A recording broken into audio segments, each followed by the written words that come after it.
안녕하십니까. 예수소망교회 교육부를 섬기고 있는 이영재 목사입니다. 2021년도 하반기 부모교실로 여러분께 인사드립니다. 우리 예수소망교회 교회학교에서는 매년 2차례 부모교실을 통해서 우리 부모님들이 아이들을, 자신의 자녀들을 어떻게 믿음 가운데 신앙 안에서 양육할 수 있는지를 도움을 드리고 있습니다. 이번 학기에 우리 부모교실의 주제는 감정 코칭입니다. 감정 코칭에 대해서 들어본 분들도 계실 테고 난생 처음 들어본 분들도 계실 텐데요.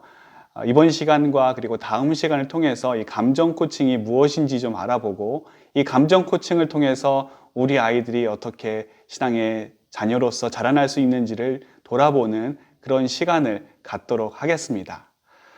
우리가 자녀를 기르는 데 있어서 어떠한 교육에 있어서 필요한 것이 두 가지라고 볼 수가 있습니다. 하나는 티칭이 있고 다른 하나는 코칭이 있습니다. 이 티칭과 코칭이 어떤 차이가 있느냐? 티칭은 말 그대로 학습자에게 교사가 직접적인 지식이나 기술을 전수하는 겁니다.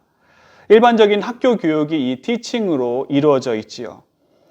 이 티칭은 질문과 답이 정해져 있습니다. 그래서 교사가 학생에게, 가르치는 사람이 가르침을 받는 사람에게 질문을 하고 그리고 거기서 나오는 답이 딱 떨어지게 되어 있죠. 예를 들어서 1 더하기 1은 2입니다. 이것이 티칭의 방법입니다. 교사가 가지고 있고 또 가르치는 사람이 가지고 있는 여러 가지 지식들을 그대로 우리 자녀들에게 또 학생들에게 전수하는 것이 이 티칭의 목적이라고 할 수가 있겠습니다. 반면에 코칭은 좀 다릅니다. 코칭은 우리가 흔히 어떤 스포츠 경기라든지 그리고 어떤 지도받을 때, 훈련받을 때 사용하는 방법이다, 그렇게 알고 있는데요. 보다 이 코칭에 대해서 깊숙이 들어가 보자면 코칭이라고 하는 것은 잠재 능력을 끌어내주는 겁니다. 우리 자녀들에게 또 학습자에게 그리고 이제 코칭을 받는 사람들 안에 잠재 능력이 있는데 그 잠재 능력을 어떻게 끌어내줄 수 있을까 하는 것이 코칭의 방법이라고 할 수가 있겠습니다.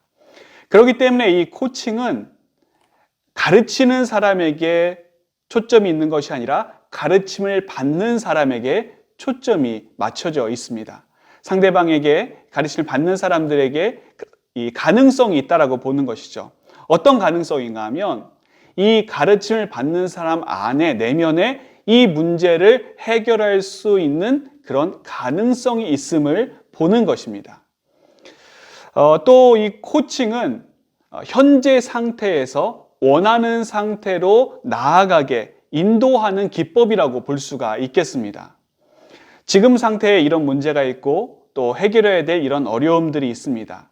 이것을 어떻게 내가 원하는 바대로 그리고 원하는 상태로 나아가게 할 수 있을까? 그것을 어떤 직접적인 답을 주는 것이 아니라 그 원하는 상태로 인도함을 받는 것, 그것이 바로 코칭이라고 할 수가 있겠습니다. 그렇기 때문에 이 코칭을 하는 사람과 또 코칭을 받는 사람들, 이 두 관계는 상호 협력적인 관계, 인격적인 관계가 됩니다. 스스로 생각할 수 있도록 코칭을 받는 사람은 코칭을 해주는 사람에게 그렇게 지도를 받는 것이죠. 우리가 그리스 로마 철학의 아주 대가라고 할 수 있는 소크라테스가 활용했던 방법이 바로 이 코칭입니다. 흔히 우리가 삼파술이라고 하는데 이 소크라테스는 자신들의 제자들을 가르침에 있어서 질문을 통해서 이 제자들을 코치를 해줬습니다. 그러니까 이 철학이 무엇인가에 대해서 정의를 내려주고 그리고 그것을 외우도록 암기하도록 한 것이 아니라 네 생각에는 철학이 뭐라고 생각하니 하면서 계속 질문을 던지는 거예요. 그러면 그 질문을 받은 사람은 그 질문에 대해서 자신만의 답을 할 수 있게 되는 것입니다. 그렇기 때문에 이 코칭은 티칭과는 다르게 질문과 답이 정해져 있지 않습니다. 코칭을 하는 사람은 질문을 할 때 광범위한 어떤 틀 안에서 질문하는 것이 아니라 광범위한 범위에서 질문을 하게 되고 그리고 그에 대한 답을 하는 코칭을 받는 사람 또한 답이 정해져 있는 것은 아니죠. 그때그때 생각나는 것들, 그리고 본인이 평소에 생각해 왔던 것들을 이야기함으로써 그 생각의 발전이 이루어지는 것이 코칭이다라고 할 수가 있겠습니다. 그러면 감정 코칭에 대해서 우리가 살펴보려고 하는데, 이 감정 코칭은 뭐냐? 말 그대로 감정을 코칭하는 방법입니다.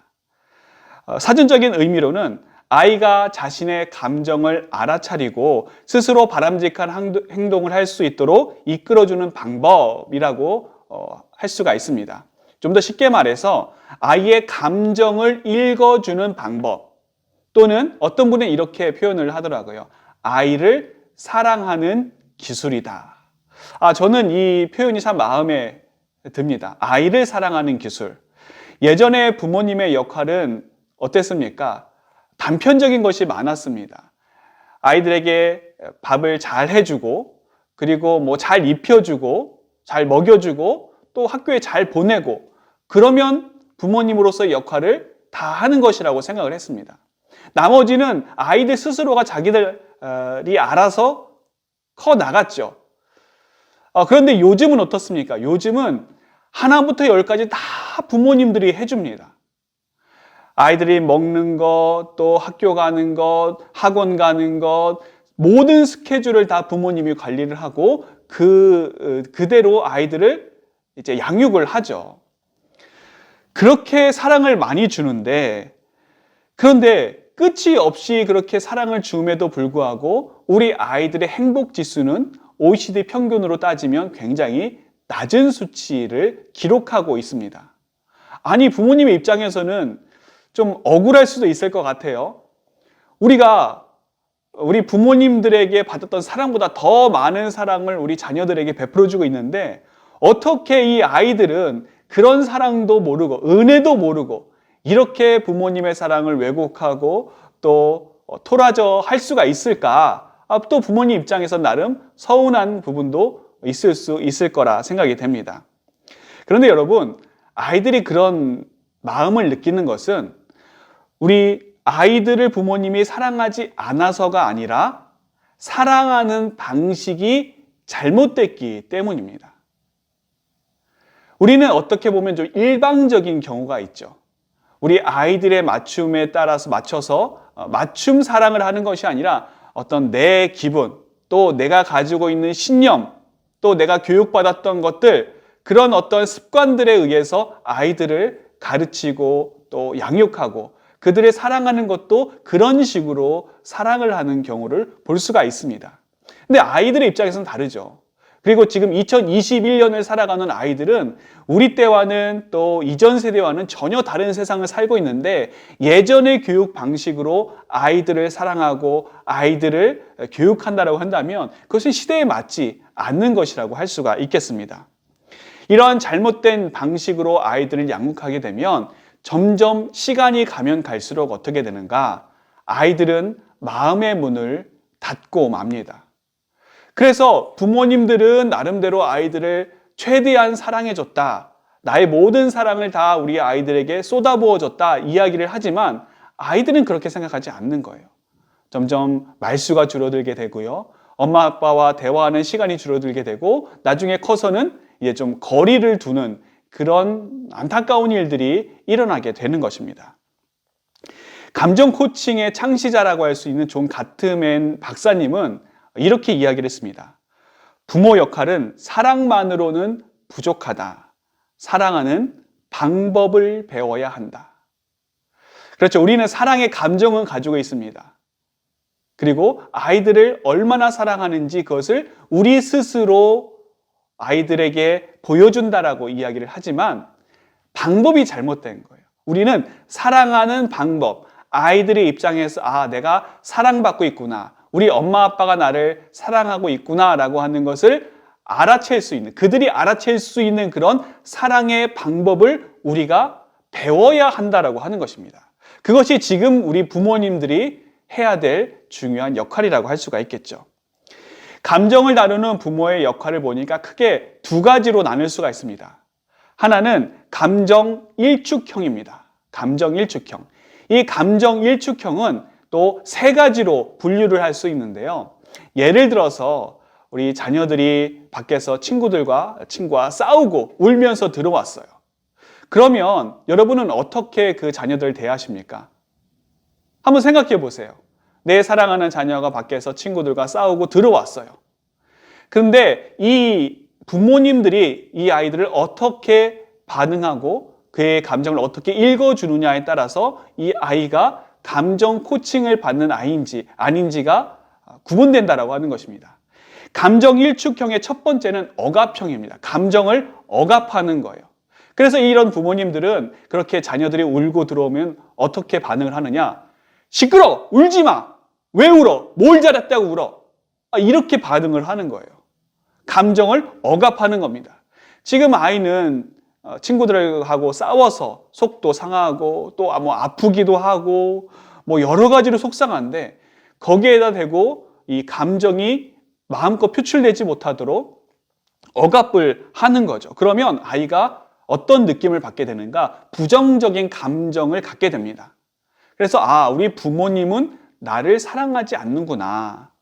우리 부모님은 나의 감정은 전혀 중요하게 생각하지 않는구나. 그렇게 생각을 하게 되는 것이죠. 그러면 나중에 이 아이들은 어떤 아이로 자라나게 되느냐? 이 여자아이들 같은 경우에는 우울감이 증대됩니다. 그리고 자존감은 낮아지게 되죠. 이 여자아이들은 남자아이들에 비해서 어떤 표출을 하는 방법이라든지 그것들이 좀 내성적이고 소극적이기 때문에 이 에너지를 자기 안쪽으로 끌고 들어오게 됩니다. 그러다 보면 이제 우울해지고 또 자존감이 낮아질 수밖에 없는 것이죠. 반대로 남자아이들은 어떤 성향으로 나타나게 되느냐 하면 충동적이게 됩니다. 그리고 파괴적이게 되죠. 이 감정이 해소되지 않았는데 이것을 계속 여러분 누르고 예를 들어서 이제 풍선을 크게 불었는데 그 풍선을 여러분이 꽉 누른다고 생각해 보십시오. 언젠가는 펑 터지지 않겠습니까? 감정도 마찬가지예요. 이 감정을 계속해서 억압하고 누르면 감정은 폭발하게 되어 있는데 그것은 부정적인 행동으로 파괴적인 행동으로 나타날 수가 있다라고 하는 것입니다. 두 번째 감정 일축형의 형태는 어떤 형태인가? 축소 전환형입니다. 이 축소 전환형은 아이의 감정을 받아들이는데 그 감정을 축소시키는 거예요. 엄마, 나 친구랑 싸우고 들어왔어. 막 울고 들어오는데 어떻게 반응을 합니까? 괜찮아. 너희 때는 다 싸우고 그러는 거야. 별거 아니야. 이 아이의 감정을 축소시키는 거예요. 이 아이는 내가 지금 속상하고 또 아프고 화도 나고 그런데 이 부모님이 나의 감정을 축소시키니까 그러면 정말 이것이 별것이 아닌가 보다. 이렇게 생각을 해요. 근데 우리 부모님의 입장에서는 그러면 이제 앞으로 큰일이 나중에 자라서 큰일을 만나게 돼도 별거 아닌 것처럼 그냥 아이가 마음의 넓이가 커져서 그릇이 커져서 잘 넘어갈 수 있겠지 그렇게 생각하는데 그게 아니라 이 아이는 자신의 감정을 믿지 못하게 됩니다. 자신의 감정을 믿지 못하니까 어떤 아이로 자라나게 되는가? 의심이 많아져요. 내가 이런 감정을 들었을 때 이 감정이 올바른 감정인가? 또는 이 감정을 그대로 끌고 가도 괜찮은가? 제대로 판단할 수가 없겠죠. 그러다 보면 불안하게 되고 불안이 많이 증가되고 또 귀가 얇은 아이, 내 감정을 내가 못 믿으니까 다른 사람들이 이야기하는 바에 따라서 또 다른 사람들의 감정에 따라서 이끌려가는 그런 자기 감정을 자기가 주도하지 못하는 그런 아이로 자라나게 된다라고 하는 것입니다. 마지막 세 번째는 지도부재형입니다. 이 지도부재형은 어떤 유형이냐? 부모님들이 이 아이들의 감정은 잘 받아줍니다. 아이고 그래, 얼마나 속상해, 얼마나 아팠어, 아유 우리 아들, 우리 딸 하면서 그 감정을 우리 부모님들이 잘 받아주기는 합니다. 여기까지는 좋아요. 그런데 무엇이 문제인가? 그 뒤에 지도가 따르지 않는 거예요. 올바른 지도가 따르지 않습니다. 어떻게 해야 되는지 아이에게 알려주지 않아요. 감정 축소형이 그 감정을 축소시키고 그리고 그것이 별거 아닌 것처럼 이야기하면서 우리 그러면 뭐 짜장면 먹으러 갈까? 맛있는 거 먹으러 갈까? 그 감정을 전환시키는 데 문제가 있다고 한다면 이 지도 부재형은 아예 그것조차 하지 않고 그냥 감정만 읽어주고 끝이에요. 그러면 이 아이의 입장에서는 어떤 마음이 드느냐? 엄마 아빠가 나의 감정을 읽어줘서 좋기는 한데 So what? 그래서 어쩌란 말인가요? 그런 마음이 들게 되어 있습니다. 지도를 제대로 받지 못하니까 어떤 아이로 자라나게 되는가? 미성숙한 아이로 자라나게 되고 또 자기 마음대로 하는, 자기 멋대로 결정하는 그것에 대해서 부모님들이 제대로 제재하지 않거나 지도하지 않기 때문에 이 아이들은 자기 마음대로 하는 무책임한 아이들로 자라나게 된다라고 하는 것입니다. 그러면 우리가 필요한 감정 코칭형은 어떤 부모님인가? 이 감정 코칭형은 우리 부모님들이 먼저 들어줍니다. 아, 그랬구나. 얼마나 속상했니? 얼마나 아팠니? 얼마나 마음이 힘드니? 그 감정을 먼저 잘 들어주는 거예요. 그리고 그 감정, 우리 아이들의 말을 잘 들어준 후에 그 아이들 말 속에 담긴 그리고 그 아이의 마음을 수용해주고 인정해주는 겁니다. 친구들하고 싸울 수도 있지. 뭘 그거 가지고 그래. 그렇게 이야기하는 것이 아니라 그래. 얼마나 속상하고 아팠는지 아빠도 충분히 이해하면서 그 아이의 감정을 수용해 주는 것이죠. 그런 다음에 공감해 주는 것입니다. 그래, 아빠도 어렸을 때 친구들하고 이렇게 싸운 적이 있는데 그때 아빠도 너무 속상했어. 너무 힘들었어. 너무 괴로웠어. 많이 아팠어. 이렇게 이 아이들의 입장에서 그 사건을 또 그 상황을 이해해 주고 들어주는, 공감해 주는 그것이 세 번째 단계라고 할 수가 있겠고, 마지막으로는 이제 바람직한 지도를 하는 것입니다. 근데 우리는 주로 어떻게 하느냐? 지도가 먼저 따라가요. 어떻게 해야 되는지를 부모님이 먼저 스스로 결정하고 아이들이 어떤 반응을 하고 어떤 결정을 내리기에 앞서서 부모님들이 그냥 밀고 들어갑니다. 그렇기 때문에 이제 문제가 생기는 것이죠. 지도가 먼저가 아니라 지도는 맨 나중입니다. 먼저 아이들의 말을 잘 들어주고 그리고 그 아이들의 말을 수용해주고 인정해주고 또 공감해주고 그 작업이 일어난 다음 그 다음에 그럼 어떻게 하면 좋을까? 어떻게 하면 좋겠니? 하면서 질문을 통해서 지도하는 것이 필요하다라고 할 수가 있겠습니다. 이 감정 코칭의 핵심은 그렇기 때문에 경청과 또 인정, 공감, 지도 이 네 가지라고 할 수가 있겠습니다. 앞자만 따르자면 경인공지. 여러분 경인공지만 오늘 암기하셔도 기억하셔도 굉장한 수학이 있는 겁니다. 경인공지. 경청과 인정과 또 공감과 지도. 우리 아이들은 부모님의 지도가 먼저 따라야 지지가 먼저 따라야 그 다음 우리 부모님들의 지도를 받게 되어 있습니다. 우리 아이들이 부모님의 지도를 따르지 않는 이유, 쉽게 말해서 부모님들의 말씀을 안 듣는 이유는 무엇인가? 지지하지 않았기 때문에, 내가 충분히 우리 부모님으로부터 지지를 받고 있다라고 생각하지 않기 때문에 이 부모님의 지도를 따르지 않는 것이죠. 1960년대 뇌과학자인 폴 맥린 박사는 뇌에 대해서 연구를 하다가 우리 뇌가 이 3층 구조로 되어 있다라고 하는 것을 발견하게 되었습니다. 제일 밑부분에는 뇌관이라고 하는데 이 뇌관은 생명 유지에 필요한 부분을 담당을 합니다. 그래서 혈압을 유지한다든지 호흡을 한다든지 또 심장 박동, 체온 조절 이러한 필수적인 어떤 생명 유지 시스템을 운영하는 것이 뇌관이 하는 역할이다라고 밝혀냈고요. 그 다음 이 뇌관 다음에 번연계라고 하는 부분이 있습니다. 이 뇌에 있어서 번연계라고 하는 부분은 뇌관이 자리 잡은 후에 발전하게 되어 있는데 이 번연계는 감정과 또 기억을 주관을 합니다. 그리고 호르몬을 담당을 한다고 해요.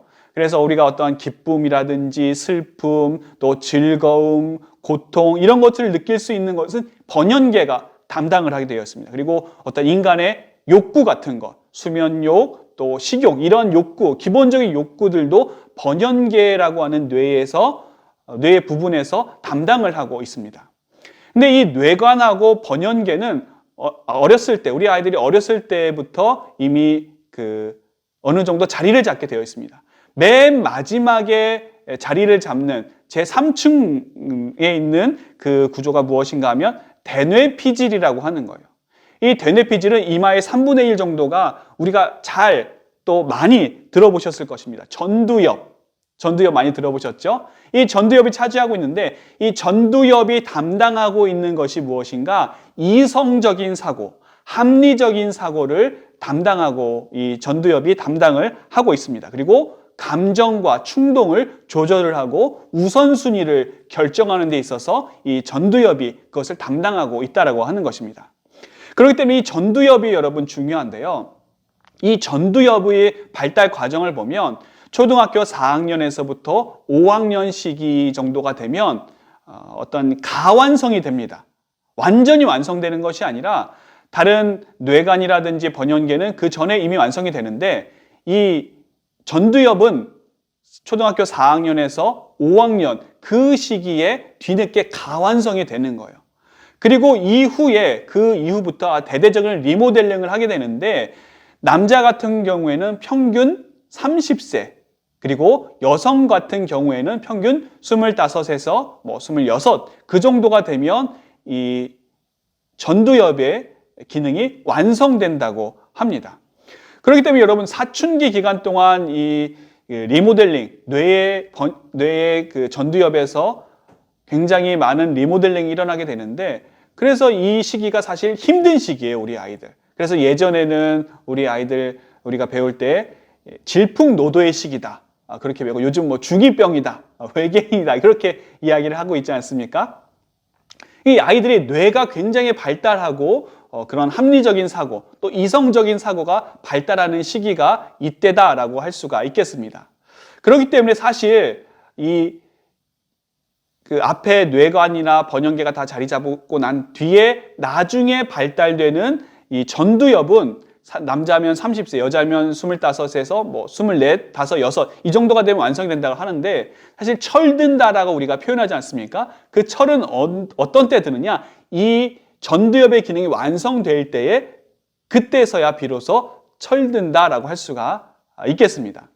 그렇기 때문에 어떻게 보면 이제 여성이 남성보다 훨씬 철이 빨리 든다라고 하는 것이 과학적으로 증명이 된 것이라고 볼 수도 있겠습니다. 근데 이게 평균이 30세지 좀 늦는 경우에는 35, 40세까지 가는 경우도 있습니다. 그렇기 때문에 우리 부모님들 중에 아직 철이 안 든 분이 계시다라고 한다면 아직 나의 전두엽은 발전하고 있다, 발달되고 있다, 아직 나의 성장이 멈추지 않았다, 그렇게 생각을 하시면 되겠습니다. 어떤 이성적이고 합리적인 수준의 사고를 하기 위해서는 이 전두엽의 발달이 굉장히 중요합니다. 예를 들어서 여러분 우리 자녀들, 초등학생 자녀들이 동생을 때린다라고 할 때 여러분 어떻게 반응을 하십니까? 너 형이 돼가지고 동생을 그렇게 때리면 돼? 하고 합리적이고 이성적인 이유를 댑니다. 그런데 여러분 뇌 과학에 따르면 사실 아이들이 그걸 잘 못 알아들어요. 왜 못 알아듣는가? 아직 이 아이들은 합리적 사고 또 이성적인 사고가 체계가 완성되지 않았습니다. 그것이 계속해서 세워졌다 엎어졌다 그런 발달 과정을 겪고 있기 때문에 아직은 그 이성적인 사고의 수준에 머무르지 못했습니다. 그래서 부모님들이 그렇게 이야기를 해도 이 아이들의 마음에는 뭐만 남는가? 화내는 부모님의 감정만 남아요. 그게 우선적으로 들어옵니다. 일단은 무서우니까 잘못했다고 이야기는 하죠. 일단은 부모님에게 더 혼날까 봐 또 계속해서 그 감정을 마주하는 게 싫으니까 자신의 잘못을 인정을 하고 또 어떤 아이들은 또 대들기도 하고요. 그런 감정적인 표출을 하는 이유가 이 아이들이 아직 전두엽 수준의 사고가 완성되지 않았기 때문에 그렇습니다. 아이들은 감정만 남는 거예요. 그래서 부모님에게 늘 서운한 거죠. 자신이 분명 잘못했는데도 동생을 때리고 괴롭히는 것이 잘못했는데도 불구하고 이 아이들이 혼나면 어떤 감정만 남는가? 우리 부모님은 동생만 좋아해. 나는 안 좋아하고 동생만 사랑해. 하면서 그런 어떤 피해자 의식을 갖게 되어 있습니다. 그렇기 때문에 여러분 앞으로 우리 어린 자녀들끼리 싸울 때 제일 먼저 중요하게 생각하는 것은 어떤 합리적인 사고, 또 이성적인 이유를 대는 것은 사실 큰 효과가 없다라고 하는 것을 여러분께서 기억해 두시면 좋겠습니다. 또 우리 아이들이 이제 방을 어지르지 않습니까? 방을 어지를 때 이제 엄마들이 하는 것이 방 좀 치워라. 내가 수십 번 이야기하지 않았느냐. 언제 방을 치울래? 하면서 아이들을 혼내는 경우가 있죠. 그런데 그때도 사실 여러분 아이들은 어떻게 받아들이는가? 너무 충격받지 마십시오. 외계어로 받아들입니다. 그러니까 부모님의 말은 내가 듣는데 이게 하나도 안 들어오는 거예요. 왜? 지금 내 감정이 중요하기 때문에. 지금 나의 번영계가 완성되어 있는 이 상태에서는 나의 감정이 중요한 거예요. 부모님이 나에게 화를 내는 거예요. 자기가 잘못한 그거는 아무것도 중요하지 않습니다. 들어오지도 않아요. 그렇기 때문에 우리 부모님은 늘 나에게 화를 내시는 분, 늘 나는 혼나는 아이, 이렇게 주눅이 들게 되어 있는 것이죠. 여러분, 아이들에게 이 감정이 해소되지 않는 상태에서 아무리 많은 이야기를 한다고 해도 똑같은 행동을 반복하는 이유가 바로 여기에 있습니다. 우리 아이들의 감정을 먼저 읽어주는 것이 필요하죠. 그리고 지도는 그 다음입니다. 이 감정 코칭을 위해서 아이들의 감정을 잘 읽어주기 위해서는 먼저 필요한 것이 있는데 이 부모님들의 초감정을 읽는 것이 중요합니다. 초감정이 무엇인가 하면 메타감정이라고 하는데 내가 어떠한 감정이 있어요. 그런데 이 감정을 갖게 된 동기, 그리고 그 감정을 갖게 된 감정, 그것을 초감정이라고 할 수가 있겠습니다. 나의 초감정을 알아야 우리 자녀들의 감정을 내가 이해하는 데 도움이 된다 할 수가 있겠습니다. 예를 들자면 어떤 분이 이제 아버님이 계신데 이 아버님은 다른 건 다 좋아요. 그런데 자신의 자녀가 떼쓰고 우는 건 못 참는 분이 계시는 거예요. 그거는 용납이 안 되는 거예요. 자신도 모르게 막 폭발이 나고 자녀들에게 막 화를 내는데 이걸 어떻게 주체할 수가 없는 거예요. 그래서 이분이 나중에 상담을 받았습니다. 그래서 이제 왜 그런가? 왜 자신이 유독 아이들이 울고 떼쓰는 그런 것을 참지 못할까? 이제 감정 코칭을 받았는데 그 감정 코칭을 해주는 분이 그분에게 물었습니다. 만약에 우리 부모님, 아버님이 그때 지금 자녀의 나이대로 돌아가 본다고 생각을 해보십시오. 심호흡을 하시고 그때의 기억, 지금의 아버님의 나이가 아니라 그때 어린아이로 돌아간다고 할 때에 어떤 느낌이 들었겠습니까? 그걸 물어봤어요. 그랬더니 아버님이 나중에 이야기하시는 것이 무엇인가 하면 불안한 마음이 들고 또 속상한 마음이 들었다라고 하는 거예요. 그러면 코칭하는 분이 물었습니다. 그러면 그 아이에게 어떻게 해줬으면 좋았겠는지 그걸 물었습니다. 그랬더니 아버님이 이야기하는 것이 나의 감정을 좀 받아주고 나를 이해해주고 달래줬으면 좋겠습니다. 그런 이야기를 하는 거예요. 그러면서 이 아버님이 이제 자신의 과거를 이야기를 하는데 왜 이 아버님이 그런 감정을 갖게 됐느냐 하면 자신이 어렸을 때 이 아버님의 아버지, 할아버지겠죠. 이 손자에게는 아버지가 그렇게 자신이 울고 떼쓰면 혼냈다라고 하는 거예요. 뭐 그 당시는 충분히 그랬겠죠. 남자가 돼가지고 왜 자꾸만 울고 떼쓰고 그 어린아이인데 아직. 근데 이 아버님이 속상한 게 뭐냐면 그렇게 아버지에게 혼나고 또 때로는 매를 맞고 나면 그 뒤에 어머님이 좀 아이를 달래주고 또 위로해주고 그랬어야 되는데 엄마한테도 혼난 거예요. 엄마한테도 맞는 거예요. 아버지한테 1차적으로 혼나고 그리고 2차적으로 어머니가 뭐라고 이야기하느냐. 너 때문에 집안이 하루도 조용할 날이 없다. 왜 이렇게 집안을 시끄럽게 하느냐 하면서 또 이 아이들을 막 때린 거예요. 그러니까 이 아버지는 어떤 마음이 들었는가? 아, 울면 안 돼. 그리고 떼쓰면 안 돼. 이건 큰일 나는 일이야. 잘못된 거야. 그렇게 자기도 모르게 그런 신념을 가지게 되고 그런 인식을 가지게 된 것이었습니다. 나중에 이분이 물어봤어요. 만약에 그때에 아버지의 부모님이 어떻게 대해줬으면 좋았을 뻔 했습니까? 그랬더니 이분이 아무 말도 못하는 거예요. 답은 뻔하지 않습니까? 이 아이가 왜 우는지, 무엇 때문에 속상한지 그 감정을 충분히 읽어주고 또 위로해주고 그 감정 코칭을 해줬더라고 한다면, 그래서 그분이 이야기하는 것이 지금처럼 우리 부모님과 사이가 서먹서먹하지는 않았을 겁니다. 지금처럼 우리 부모님과 거리 두고 살지는 않았을 텐데요 하면서 아쉬워하는 그런 일도 있었습니다. 만일 부모님 한쪽이 엄하게 혼내신다라고 한다면 부모님 중에 한 분, 어머님이 됐던 아버님이 됐던 한 분은 꼭 아이의 감정을 달래주는 것이 필요합니다.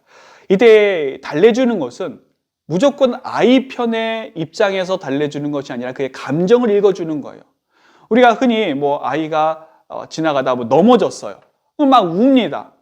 그러면 부모님들이 어떻게 하느냐? 엄한 콘크리트, 땅을 혼내요. 뗐지? 왜 우리 아이를 아프게 해? 그리고 지나가다가 누구랑 부딪혀가지고 또 누가 가만히 있는데 이 아이가 잘못되면 그냥 우는 거예요. 그러면은 아이의 이 문제는 이제 아이가 일으켰는데, 아이가 잘못하거나 아이가 실수했는데 그 문제를 가지고 하는 것이 아니라 괜히 남 탓을 하는 거죠. 선생님 뗐지? 엄마 아빠 뗐지? 친구들 뗐지? 이렇게 하는 것은 잘못 지도하는 것입니다.